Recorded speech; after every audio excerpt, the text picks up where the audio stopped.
Welcome to Real Food. In this video I'm going to talk about rhubarb jelly, which I made using this vegetarian seaweed extract which is called Agar Agar. And I'm also going to talk about gelatin briefly and how I came up with this idea of rhubarb jelly. I've never actually seen rhubarb jelly anywhere else, in restaurants or in shops or even in cookery books, so this is my own invention. And you might like it actually.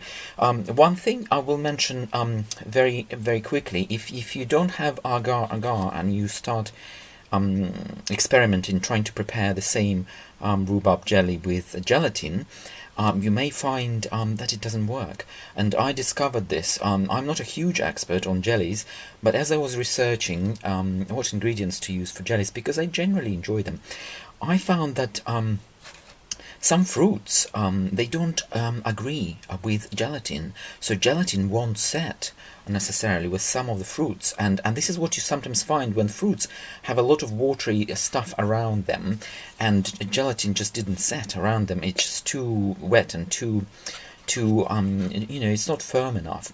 So gelatin has this unusual property where it interacts with certain chemicals in certain fruits, and as a result, jelly can't set easily.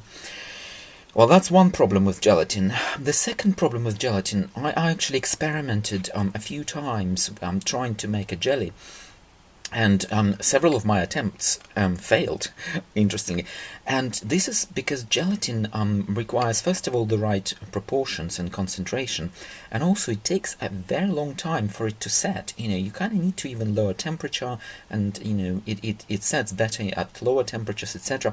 So gelatin is a slightly more complicated jelly setting agent in comparison to agar agar.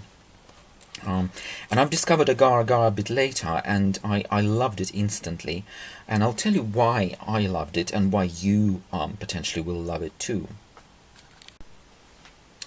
Well, to start with, in addition to Agar Agar being 100% vegetarian, it comes from seaweed. It also sets at room temperature, and it sets very quickly.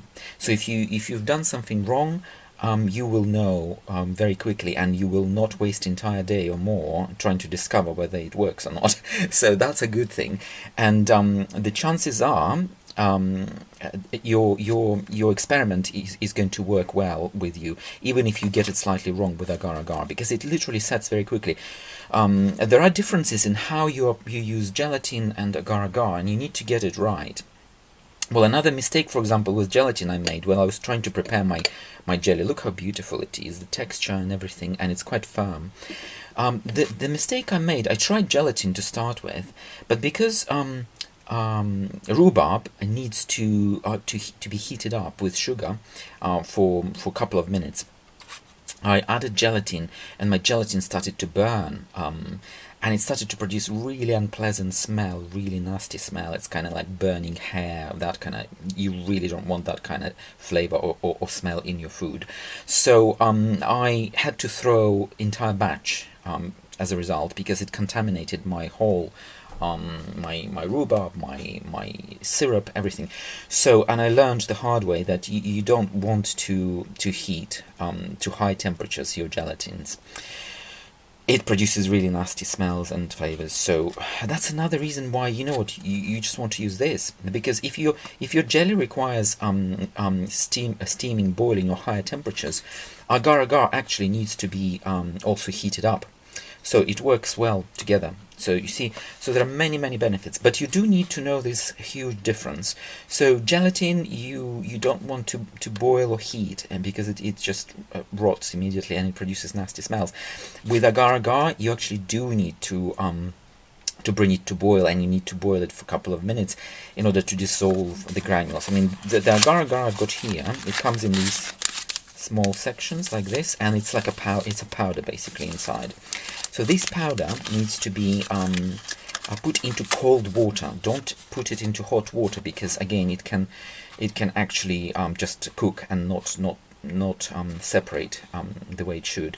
So you basically, it's very, very simple. You add it to a small amount of cold water, you bring it to boil, you simmer it for a little bit, and then you mix it with your other ingredients while it's still hot. Don't wait for it to cool down, because as soon as it cools down, it will set. And that's the both advantage and disadvantage. So you don't want to let your agar agar liquid to cool.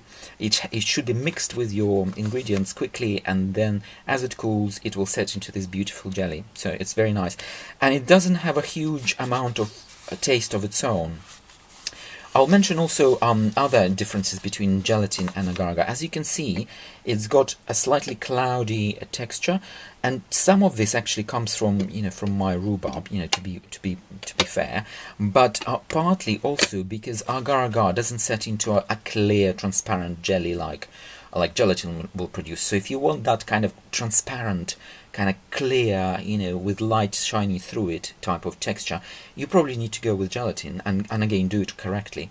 But if you want, if you don't mind this cloudy texture, and also that's how it tastes in your mouth, gelatin will taste more like a smoother type of jelly, whereas this one tastes more like a meatier, firmer type of jelly. So I mean, there's subtle differences, but I think there are more advantages in using agar agar. So I'm leaning towards agar agar because easier to work with, doesn't produce that horrible burning nasty thing. It's 100% vegetarian, it's very safe, not only easy to work with, it sets very quickly, so if you got something wrong, you will know immediately, you're not going to waste your entire day, etc. So yeah, so I thoroughly enjoyed working with agar agar, and you can see also another advantage which I did mention briefly is that gelatin doesn't always work with all fruits and vegetables or whatever you want to use it, because some of the ingredients inside the fruit they basically interact with the gelatin, and it just doesn't set as a result. So there you go. So this is my overview and an interesting idea for you if you like rhubarb and you never tried it in this jelly type of form, then give it a try and use agar agar. It will definitely work. So I hope you liked this video, and let me wish you bon appetit, and we'll chat again soon.